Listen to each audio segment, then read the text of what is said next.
بسم اللہ الرحمن الرحیم۔ آج ہم Islamic history and culture for C S S کے لیے سب سے پہلا لیکچر ہم جو کرنے جا رہے ہیں، تو انشاءاللہ تعالی ہم یہ پوری بک اسلامک ہسٹری اینڈ کلچر کے پورے سلیبس کو کور کریں گے کہ اسلامک ہسٹری آخر ہے کیا۔ تو ہم اپنے پوائنٹ پر چلتے ہیں بغیر ٹائم ویسٹ کیے۔ تو سب سے پہلے ہم دیکھتے ہیں کہ اسلام سے پہلے جو تھی پولیٹیکل کنڈیشن عرب میں کیا تھی، یعنی کہ عرب میں جب اسلام نہیں تھا تو پولیٹیکل کنڈیشن کیا تھی۔ اس میں جب عرب میں اسلام نہیں تھا تو اس کی پولیٹیکل کنڈیشن کوئی نہیں تھی، یعنی کوئی بھی لا اڈاپٹ نہیں تھا، کوئی بھی لا وہاں پر فالو نہیں کیا جا سکتا کرتے تھے، یعنی کہ جو سردار قبیلوں کے سردار تھے ان کی ہی حکومت چلتی تھی۔ اگر ایک آدمی ایک دوسرے آدمی پر حملہ کرتا یا پھر اسے نقصان پہنچانے کی کوشش کرتا تو اسٹیٹ میں کوئی بھی ایسا لا نہیں تھا جو اسے پنش کر سکے، تو اس کے متبادل وہ پھر دوسرا آدمی اس کو جو ہے وہ اس پر حملہ کرتا اور اسے اٹیک کرتا اور اسے جان سے مارنے کی کوشش کرتا۔ تو یہ ایک نظام چل رہا تھا جس میں کوئی بھی لا نہیں تھا، لوگوں کی قتل و غارت کا نظام عام تھا، اور یہ ریسرچر اس کے بارے میں یہ لکھتے ہیں کہ یہ کام صدیوں بہ صدیوں چلتا رہا، یعنی کہ جس میں کوئی بھی قانون، کوئی بھی لا، کوئی بھی نافذ نہیں تھا۔ تو بغیر لا کے جو تھا عرب کی کنڈیشن، پولیٹیکل کنڈیشن چل رہی تھی، نہ اس میں کوئی کورٹ سسٹم تھا، نہ اس میں کوئی پولیس کا نظام تھا، نہ اس میں کوئی جج کا سسٹم تھا۔ تو یہ جو مظلوم تھا اس پر ظلم کیا جا رہا تھا، اور جو ظالم تھا وہ اپنا ظلم کرتا جا رہا تھا، اسے کوئی بھی معاشرے میں پوچھنے والا نہیں تھا، جس کی وجہ سے لوگوں کو بہت زیادہ پریشانی کا سامنا کرنا پڑتا تھا۔ اور یہ جو دشمنیاں تھیں پھر وہ خاندان بے خاندان چلتی رہیں، اور اس طرح سے اگر کوئی قبیلے کا سردار دوسرے قبیلے سے اپنا جو ہے بدلہ لینے میں ناکام ہو جاتا تو اسے اس کے عہدے سے ہٹا دیا جاتا، اور پھر کوئی ایسا اس کی جگہ پر لگایا جاتا جو کہ پورا بدلہ لینے کی کوشش کرتا، اور وہ دوسروں کو، یعنی مین مقصد اس عرب کا جو پری اسلام سے پہلے تھا وہ یہ تھا کہ ایک دوسرے کو نقصان پہنچانا، کہ ہم ایک دوسرے کو نقصان کیسے پہنچا سکتے ہیں، ہم کتنے آدمی ان کے ختم کر سکتے ہیں، اور ہم اٹیک کہاں سے کریں گے جس میں کوئی بھی قانونی جو ہے سزا نہیں تھی، جس میں پنشمنٹ نہیں تھی، جوڈیشل نظام نہیں تھا، اور اس طرح کا کوئی بھی نظام جو عرب میں پولیٹیکل کنڈیشن پری اسلام سے پہلے، تو اسلام سے پہلے اس میں کوئی بھی ایسا نظام نہیں تھا۔ تو جو بھی تھا وہ اپنے جس نے بھی کسی کو نقصان پہنچایا تو دوسرا آدمی خود اس کو نقصان پہنچاتا تھا، نہ کہ اگر کوئی تھوڑا بہت بھی تھا بھی تو وہ بھی جو قبیلے کے سردار تھے وہی فیصلہ کرتے تھے، اور کوئی بھی ویسے ایک اسپیسیفک لا اور موجود نہیں تھا۔ یہ آپ کے سامنے سکرین پر چل رہا ہے تو آپ پڑھ بھی سکتے ہیں کہ کس طرح سے پولیٹیکل نظام کس طرح کا تھا۔ تو جس لیول پر ہم کھڑے ہیں اس میں ہم آپ کو لفظ بے لفظ پڑھائیں، یعنی کہ آپ کو ایک ایک لفظ کا معنی بتائیں یا ایک ایک لفظ کا میننگ بتائیں، تو یہ ہم اس لیول پر نہیں ہیں۔ تو بیسک آپ کو کنسیپٹ کے بارے میں پتہ ہونا چاہیے کہ کیا تھا اسلام، جب اسلام نہیں تھا عرب میں تو کیا کنڈیشن تھی۔ تو یہ بس ایک آپ کو علم ہونا چاہیے، تو انسان اپنی ورڈنگ میں خود ہی لکھ لیتا ہے۔ تو اس وجہ سے میں یہ پڑھ کر نہیں سنا رہا کہ آپ اپنا بھی ٹائم ویسٹ کروں اور آپ کا بھی ٹائم ویسٹ ہوگا۔ تو اس کے بعد ہم جو اس کی دوسری کنڈیشن پر جائیں گے، جو اس کی اکنامکلی کنڈیشن تھی۔ تو اکنامکلی جو یہودی تھے نا وہ ان قبیلوں کے سردار تھے، یعنی کہ وہ تھے لیڈر آف دا عربکس۔ تو یہ ایک جو لینڈ لارڈ تھے وہ کام کرنے کے لیے پیسے انویسٹ کرتے تھے، پھر لوگوں سے ان کے اوپر ٹیکس لیتے تھے، اور اس میں جو غلام تھا اس میں جو غلام تھا اسے میل و فیمیل اسے بیچا بھی جاتا تھا اور خریدا بھی جاتا تھا۔ تو یہ ایک انسانیت کا جو انسانیت نام کی چیز ہے اسلام سے پہلے وہاں پر ختم تھی۔ میں ان سے پوچھنا چاہتا ہوں جو یہ بات کہتے ہیں کہ اسلام نے ہمیں باؤنڈ کر دیا، تو یہ کنڈیشن اگر آپ کو پسند ہے، اس کنڈیشن میں جانا چاہتے ہیں تو پھر آپ کا تو اللہ ہی حافظ ہے۔ تو یہ اکنامکلی کنڈیشن تھی، جو تھا امیر وہ امیر سے امیر ہوتا جاتا تھا، جو غریب تھا غریب سے غریب ہوتا جاتا تھا۔ لوگوں کا جو اکنامکلی کنڈیشن کا وہ اپنا کارواں لے دے ریٹ آف دا انٹرسٹنگ وچ آر چارج آن لون، تو یہ لون دیتے تھے، اور جو امیر تھا وہ پھر ان کے پیسے سے، یعنی ان کے پیسے سے ہی امیر ہوتا جاتا تھا، جو غریب آدمی تھا اس کے سر سے قرضے کا بوجھ ہی نہیں اترتا تھا، حالانکہ وہ سب سے زیادہ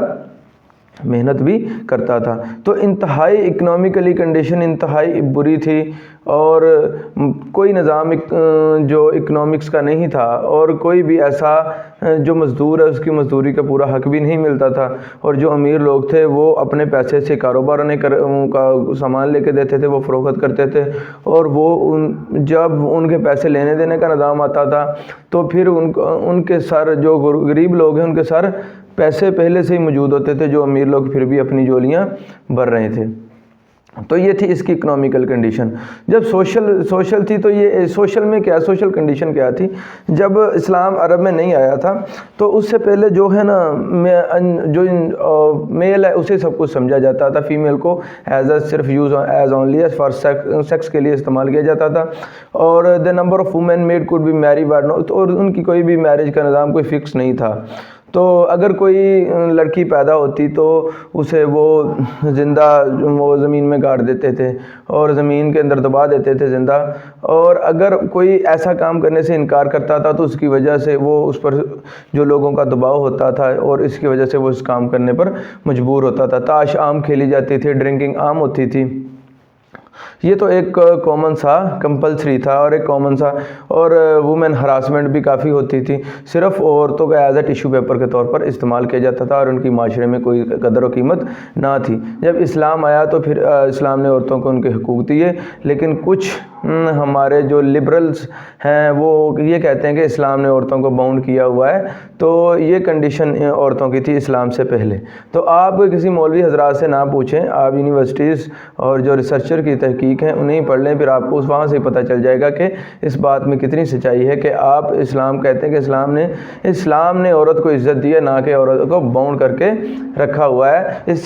اسلام کا ایک دائرہ ہے، جب اس دائرے سے نکلے گا تو پھر وہ ذلیل و خوار ہی ہوگا۔ تو اسلام نے تو عورتوں کو بہت زیادہ عزت دی تھی۔ تو اس طرح سے یہ اس کا جو نظام تھا اس میں اگر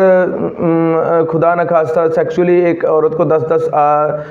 جو مینز وہ بھی اپنی تشدد کا نشانہ بناتے تھے، اور عورت کو کسی بھی مفاد میں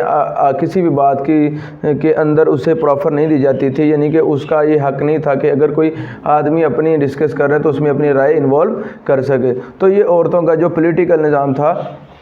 جو سوشل کنڈیشن تھی وہ یہ تھی، صرف ایز ایک مردوں کو ہی اس میں ایک جو تھا مرد حضرات ہی اس میں دلچسپی لے سکتے، عورتوں کو صرف اور صرف محدود کیا ہوا تھا ان کا باتوں کے لیے۔ اگر کوئی یہ بات کہے تو اگر کوئی بات یہ کہتا ہے کہ اسلام میں عورت کو عزت نہیں دی تو وہ اسلام سے پہلے کی ہسٹری کو ریڈ کر سکتا ہے، تو اسے سب سے زیادہ اسی میں ہی سب کچھ مل جائے گا۔ اور اس کے بعد آتے ہیں اس کی کنڈیشنز، جو اس کا ریلیجنس کنڈیشن تھی پری اسلامک۔ تو اس میں مختلف جو ریلیجن پائے جاتے تھے، جو پولیتھیسٹ تھے جو کہ بتوں وغیرہ کی پوجا کرتے تھے، ایتھسٹ سے جو خدا بلیو نہیں رکھتے، اور زندگس تھے جو کہ ٹرو گاڈس کو مانتے تھے، اور اس کے بعد تھے جو سٹارز کی پوجا کرتے تھے، اور اس کے بعد تھے یہودی تھے، یہودیوں کا مذہب تھا، اور کرسچنز تھے۔ تو مونوتھیسس بھی تھے، small group monotheists present in Arabia, جو کہ اپنے پروفٹ حضرت ابراہیم علیہ السلام کے اوپر فالوور آف دا پروفٹ حضرت ابراہیم، تو جو حضرت ابراہیم کے فالورز تھے تو وہ تھے۔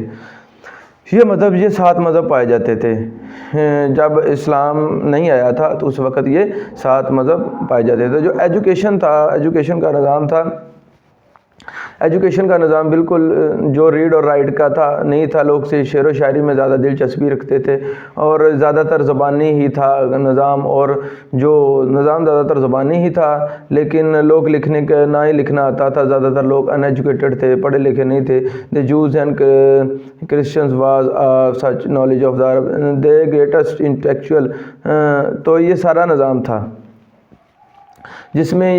اس کا لوگ زیادہ تر پوئٹری میں دلچسپی رکھتے تھے، اور جب یہ ان کی فائٹ کے لیے جاتے تھے تو کہیں تو ان کی عورتیں پوئٹری وغیرہ کو ان کے جذبات کو ابھارتی تھی، جس کی وجہ سے وہ پھر زیادہ فائٹ کرتے تھے۔ تو پوئٹری کا نظام عام تھا، ویسے ایجوکیٹڈ کا کوئی بھی سسٹم نہیں تھا۔ تو یعنی کہ زیادہ تر لوگ زبانی ہی باتوں کو یاد رکھتے تھے، اور یہ لکھنے والا اور سیو کرنے والا نظام اسلام سے پہلے کوئی بھی وہاں پر موجود نہیں تھا۔ تو یہ تھی اسلام کی ہسٹری، جو پری اسلامک ہسٹری ہے۔ تو انشاءاللہ تعالی ہم اس کو ٹاپک بائی ٹاپک کور کریں گے۔ اسلام ہے نا، جو اسلام اسلام نے عورت کو بھی تحفظ دیا اور مرد کو بھی تحفظ دیا. ہر آدمی لمٹ کے اندر، جب ہم مسلمان نہیں تھے، جب ہمارے بڑے مسلمان نہیں تھے، اگر ہم مسلمان نعوذ باللہ مسلمان نہیں ہیں تو ہمارے اوپر کوئی پابندی نہیں، ہم جو مرضی کریں. لیکن اگر ہم مسلمان ہو گئے تو ہمیں جو ہمارے اسلام کی باؤنڈری ہے اس کے اندر ہی رہ کے اپنا کام کرنا پڑے گا. ہم اپنی باؤنڈری سے باہر نہیں ہو سکتے، کیونکہ ہم اپنی باؤنڈری کے باہر ہوں گے تو ہم اسلام سے بھی جاتے رہیں گے. جس طرح ہم کسی ڈپارٹمنٹ میں، ہم پولیس ڈپارٹمنٹ میں ہیں تو کسی ڈپارٹمنٹ میں ہمیں اس کا یونیفارم بھی پہننا ہوگا، اس کے شوز بھی پہننے ہوں گے. اگر ہم کہیں کہ ہم اس ڈپارٹمنٹ رہیں گے، اس وردی کو نہیں پہنیں گے، شوز کو نہیں پہنیں گے، تو پھر یہ کہیں گے آپ اس ڈپارٹمنٹ کو چھوڑ دیں، یہ ڈپارٹمنٹ آپ کے لیے نہیں ہے، کیونکہ ہم اس کے رولز کو فالو کریں گے. جب ہم اسلام میں انٹر ہوں گے پھر اسلام کے رولز کو فالو کریں گے. تو تب تک کے لیے اجازت دیجیے گا، انشاءاللہ تعالی نیکسٹ ویڈیو میں ملیں گے. تو اللہ حافظ.